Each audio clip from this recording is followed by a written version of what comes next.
Even upwards of all the problem is it's happening.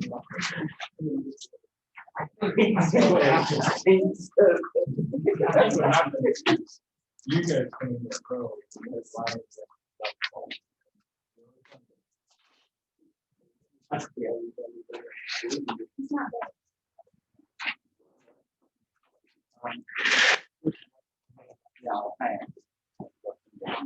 Well, I just need them for the.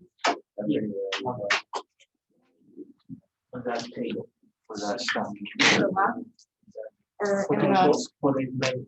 Oh, yeah.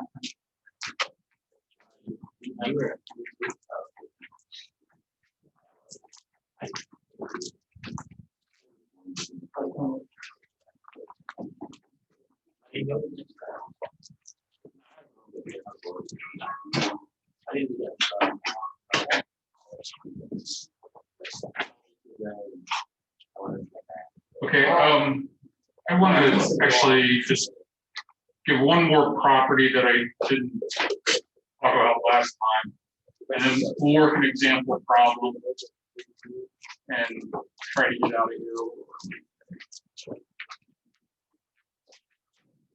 Additional properties. So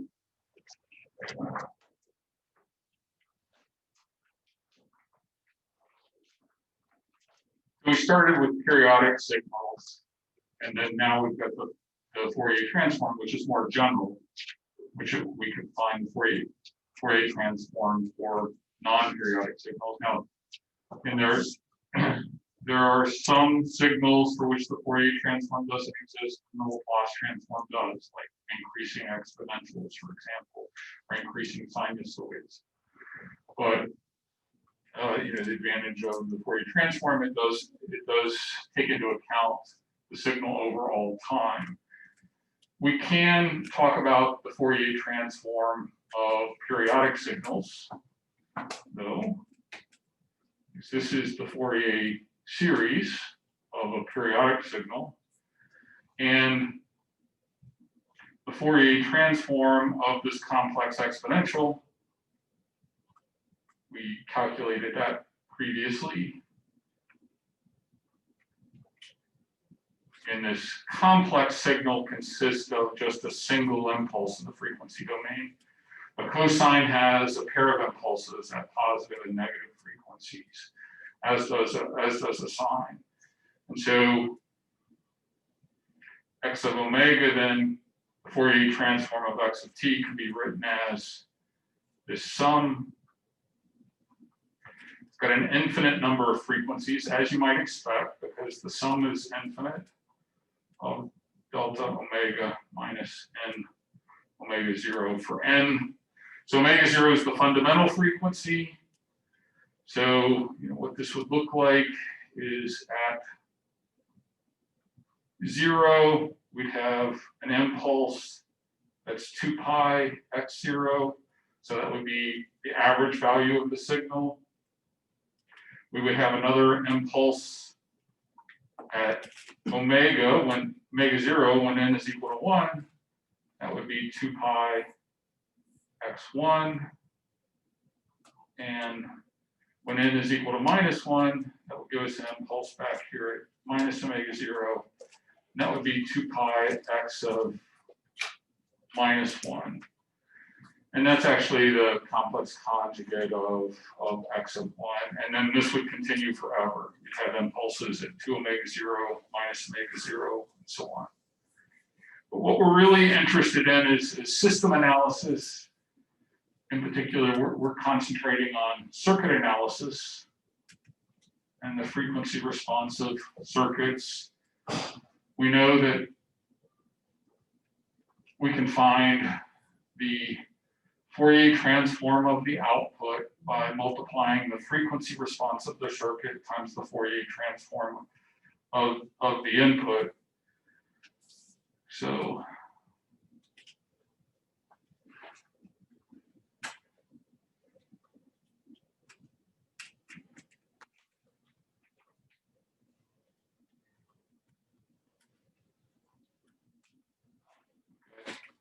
the circuit here with an input voltage, a 4 ohm resistor, a 2 Henry inductor, and we'll take as our output quantity the voltage across the inductor. So I'll give you a few minutes to find the frequency response.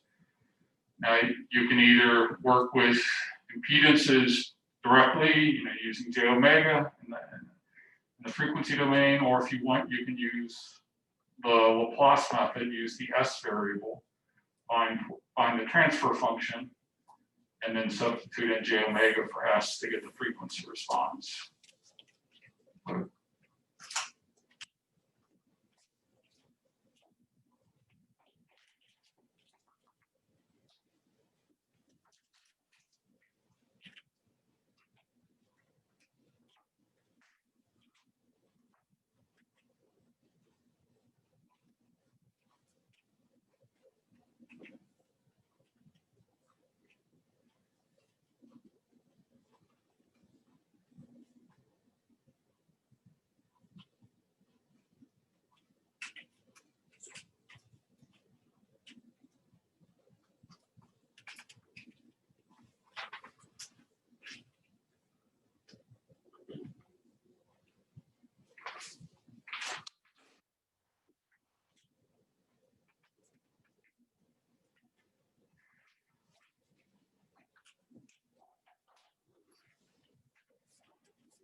Well, the easiest way, I'd recommend redrawing this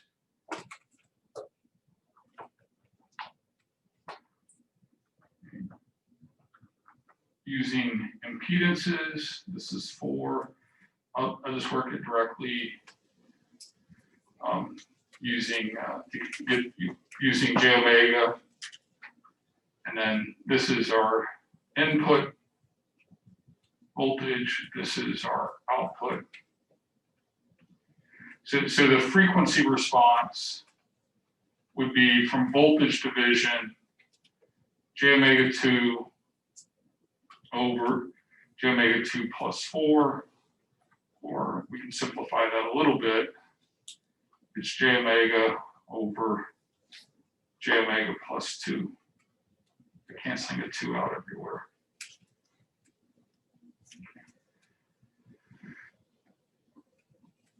Now, how do we find the impulse response?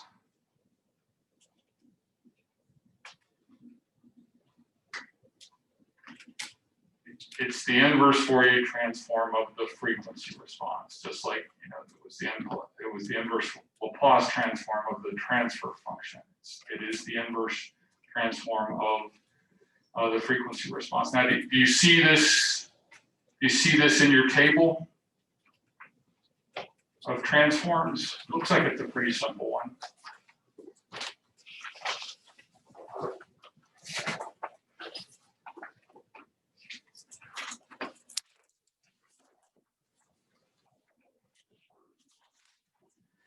I don't think you'll find it there directly. You may be able to find it in a property.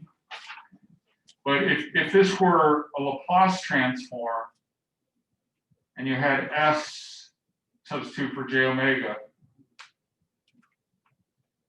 what are the order of the numerator and the order of the denominator? They're the same. So what would you have to do? You have to do the division, right? So we want to do the same here. or this is one approach to tackle this problem. So it'd be j omega plus 2 minus 2 over j omega plus 2, or we could write that as h of omega is 1 minus 2 over j omega plus 2.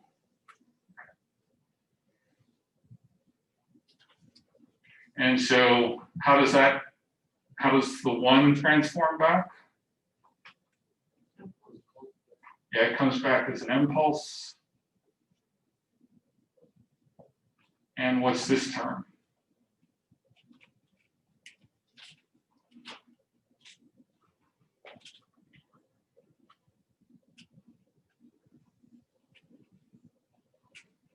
Would be 2e to the negative 2t u of t. Yep. So that comes back just as a decaying exponential.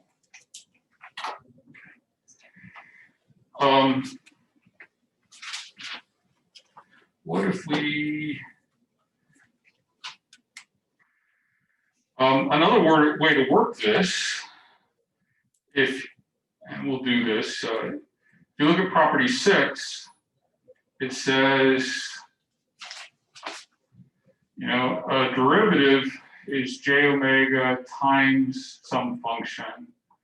So we could say here, h of omega is j of omega times 1 over j omega plus 2, right? Or h of omega is j of omega times, I'll call it g of omega,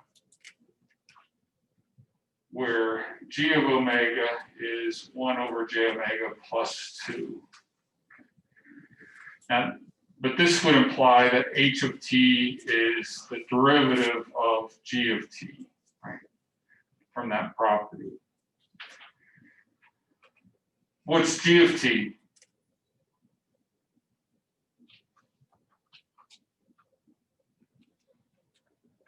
Well, it's just e to the minus 2t u of t.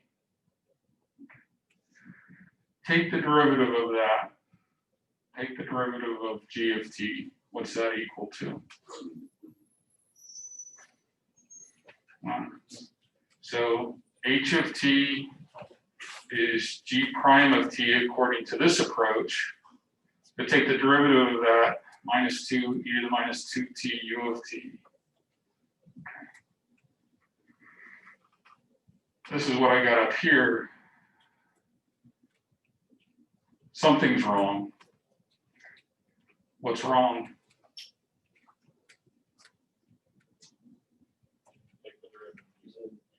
I didn't take the derivative of u of t. This is a product of 2 time functions. Okay. So this derivative is not correct. It's the derivative of the first times the second plus the first times the derivative of the second. So don't, u of t, we've got derivatives for u of t now. You can't forget that. Still not right, though, is it? Does this simplify? Yeah, it's a function of time times an impulse. Anytime you see an impulse, it's multiplying something, it'll simplify. So it becomes minus 2 e to the minus 2t u of t, and then evaluate this at t equal to 0. That's e to the 0 or 1.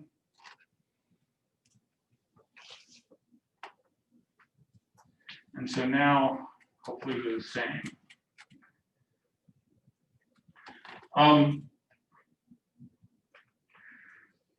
The other thing we can do with this h of omega, the frequency response, is what you would typically do with this is, and this is easy to do on your calculator or in MATLAB or whatever, is plot the absolute value of it. It is a function of omega.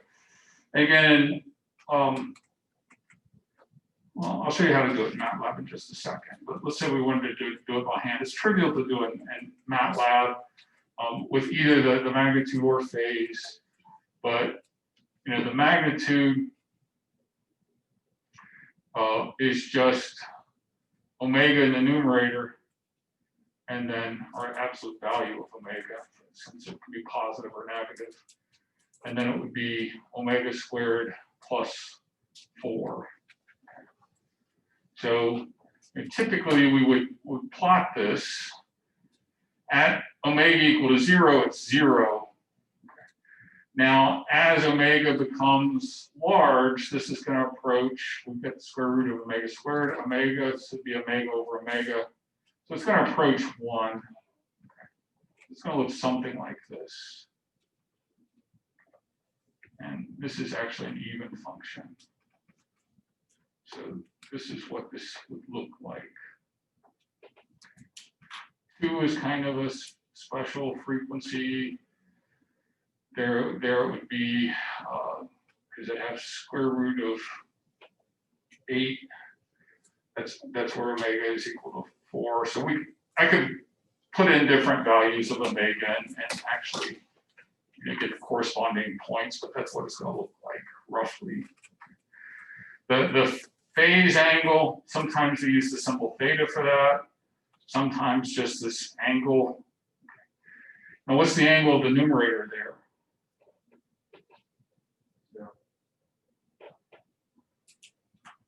The angle of J omega. 90 degrees. Okay, for omega positive. Okay. So it's actually plus or minus 90, I guess, but I'll write it as for omega negative, it'd be negative 90. And then minus the angle of the denominator, 2 over omega. And then again, we can plot that. It's a real function of omega, so we can plot the phase response. Actually, we'll do. Okay, let's see. I'll give you find the response to vi of t is 5 e to the minus 3t u of t. So I'll give you a few minutes to do that. So what's our approach? We're going to convolve that with the impulse response. We could. Do we want to do that? No, because we've got transforms. Okay, so they should give us the same answer, but we're going to use the transform method. So find the Fourier transform of that. It's in your table. You've got the frequency response up here for the circuit.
Okay, what's VI of omega? What's the Fourier transform of that?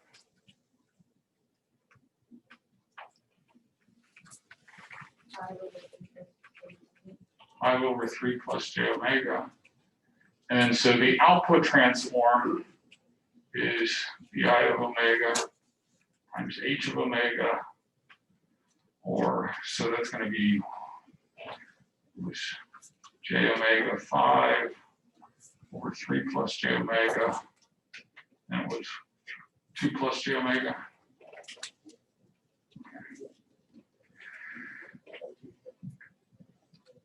Is that right?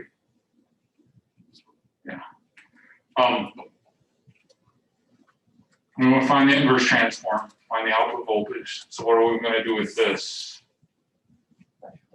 Partial fraction expansion. So the order of the numerator is less than the order of the denominator. So it'd be 3 plus j omega, 2 plus j omega. And then I'm going to cover up this term, let j omega be minus 3. Okay. So we have minus 15 over minus 1 or 15. Did I do that right? And then here let j omega be minus 2. We have minus 10 over 1.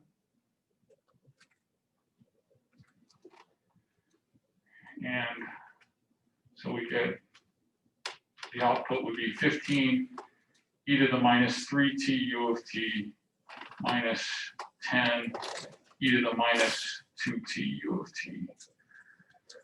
So we get a term that looks like the input. This would be the particular response. And then we get this portion is the natural response. It comes from the h of omega. It is created by, well, the initial conditions. But in this particular case, with this input, the input has been 0 forever. Okay. So this should be consistent with VI of t being 0 all the way up until t is equal to 0. So what that means is there shouldn't be any. Does that mean there shouldn't be any initial inductor voltage? Now, there shouldn't be any initial inductor current. Okay, if we look at that initial voltage there, it's 5 volts, right? At t equals 0, t equals 0 plus. Okay, so that's saying that the voltage across the inductor has jumped from 0 to 5. You can have a jump in voltage, but what's the corresponding current? Well, we could get that a couple different ways. Actually, we could take it. We could do derivative. We could go back to transforms, try to figure out which would be the easiest way. The other way to get the current would just be the input voltage minus the voltage across the inductor divided by 4. Okay. So I of t is VI of t minus VO of t, because this is the voltage across the resistor, right? So divide by 4 and I'll get the current through the resistor, but it's in series with the inductor. So this would be the same as the inductor current. The other way to get the inductor current is, I probably want to go back. It's going to be the inductor voltage divided by j omega 2. So I could get the inductor current and then take the inverse transform method.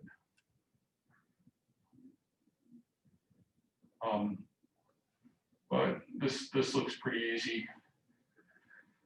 5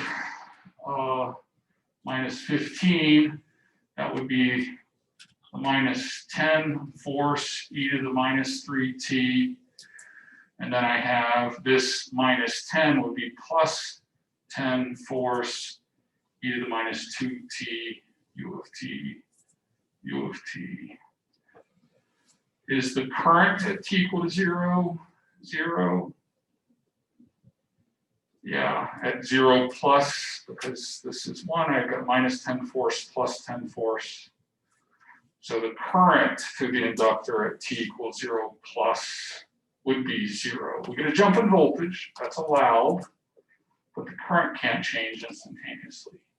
And it doesn't.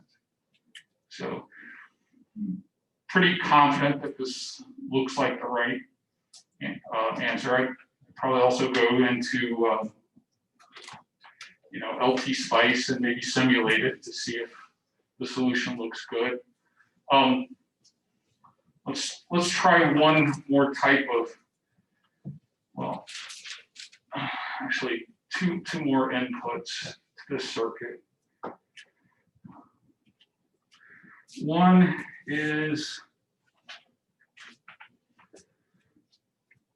so VI of t is 10 cosine of 2t into this circuit.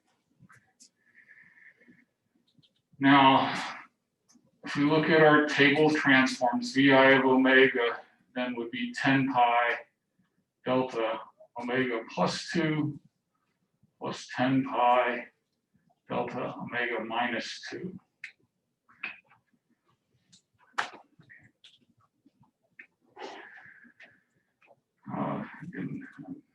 Never like those impulses, but the output then would be h of omega times VI of omega.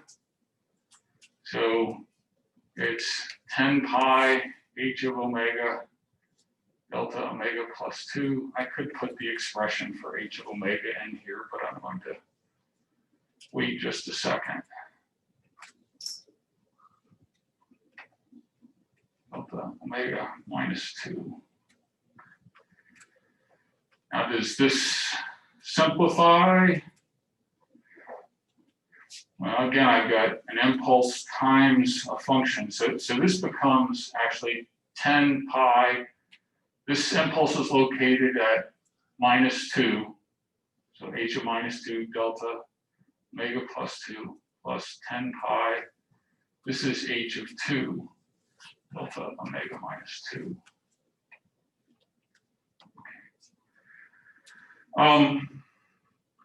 So here's my h of omega. But now I'm going to plug in minus 2 for omega. So what I'll leave the 10 pi out here just a second. I get minus j2 over j2 plus 2 delta omega plus 2 plus 10 pi j2. That should have been a minus 2 here. j2 plus 2 delta omega minus 2. Now, this is a constant, and this is a constant, right? So I'm close to either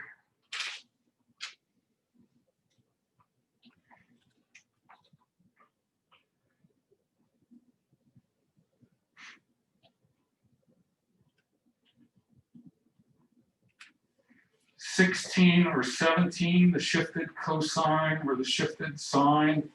I mean, these are complex numbers, so they do have corresponding phase angles. Now what I want to do here is actually, if you look at both 16 and 17, one has an e to the minus j phi, and the other has an e to the plus j phi. So I really want to write these as, and they are in that form. You know, they're complex conjugate pair. So on your calculator, evaluate what that is.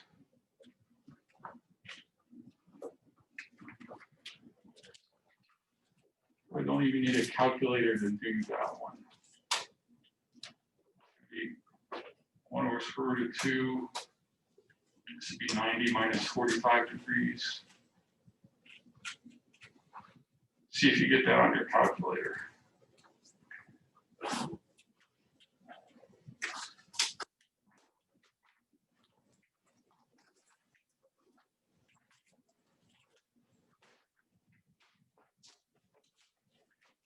0.707 at 45 degrees. Right? Right? Just guessing. That's right? Okay. The other one, this minus J2 over minus J2 plus 2. If you'll notice, it's just a complex conjugate. So it should be 1 over square root of 2 at minus 45 degrees. Just the opposite, because they're complex conjugates of each other, right? Replace J with minus J. So, so we should be able to write this as 10 over square root of 2. I'm going to factor that out, pi, and then I'll have e to the j minus 45 was this one, delta omega plus 2, plus e to the plus j 45, delta omega minus 2 was that one. Okay. Now it looks like it matches 16 pretty well, right? And so the output voltage would be 10 square root of 2. The pi is in the transform. Cosine of 2t and then plus 45 degrees.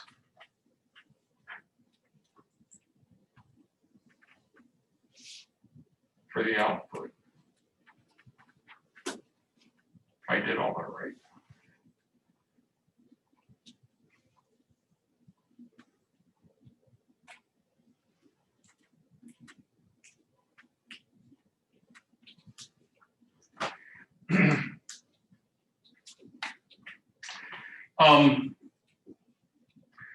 Actually, quite a bit of work. I don't know if you remember way back in circuits 1 or circuits 2, you know, when we're dealing with just pure sinusoids, we solve problems like this using phasors.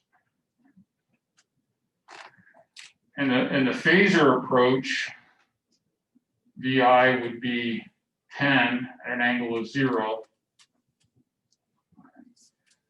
And then we would evaluate the frequency response at the frequency of the input. So that's at a frequency of 2. So H of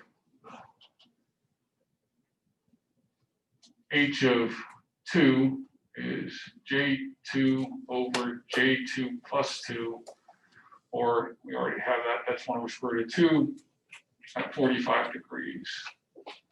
So the output phasor is the product of these two, 10 over square root of 2, at an angle of 45 degrees. Then going back into the time domain, the output would be 10 square root of 2 cosine of same frequency was 45 degrees.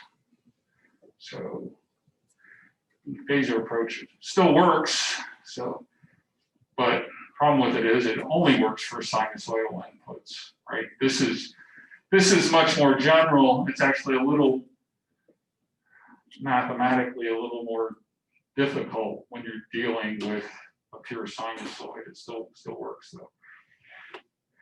Do one more problem for me and I'll let you go. I'm trying to do just kind of some different problems that you might run into, some of the harder inputs. So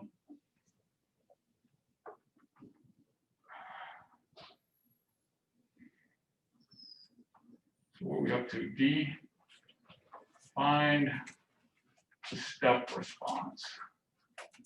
You'll be doing this a lot next semester in control systems. Finding the step response. What does that mean?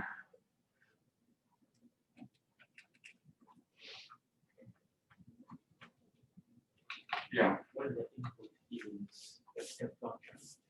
When the input is the step function. So VI of t is equal to U of t. right? Okay, what's the Fourier transform of that?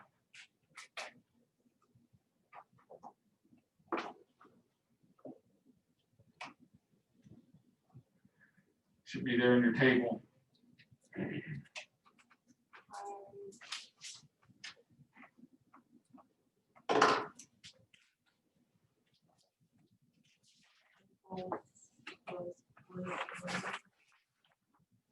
Impulse plus what, 1 over j omega? What? Pi impulse. Plus 1 over j omega. So same approach, picking a lot of these problems that have impulses in them. So they tend to focus up a little more. So the output is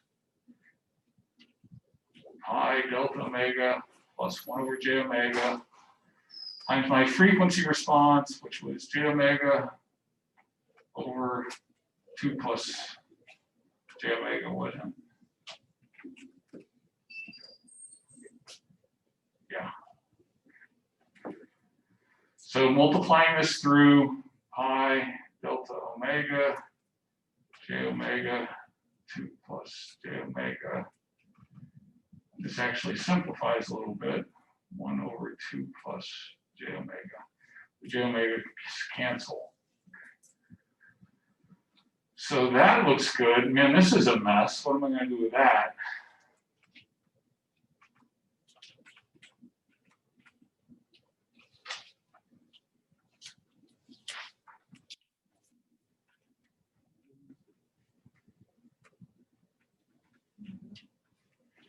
Combine it?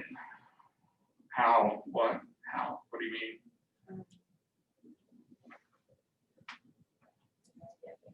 Simplify?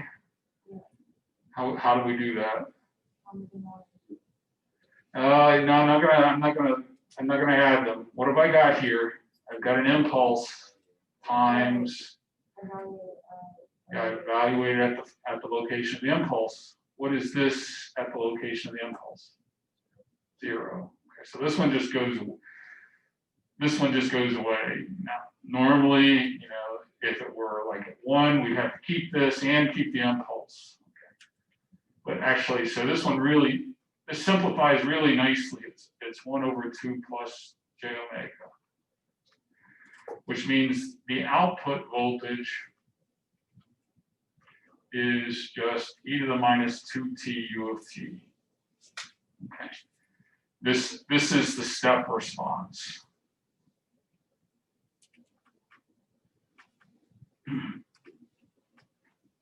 How's the impulse response related to the step response? Yeah, remember the impulse is the derivative of the step.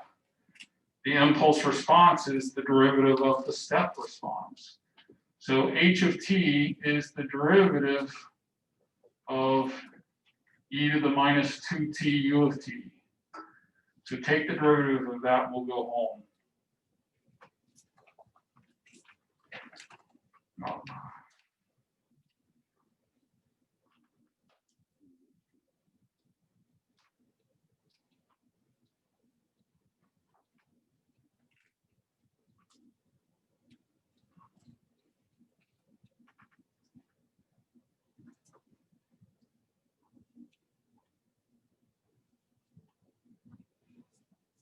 It's 2e minus 2t u of t. Now, if that's what you got, you have to stay for detention, okay? Because that's not correct, is it? What have I not done? I didn't take the derivative of the u of t part, so that would be e to the minus 2t delta t. This is the same problem we worked about 40 minutes ago. Okay.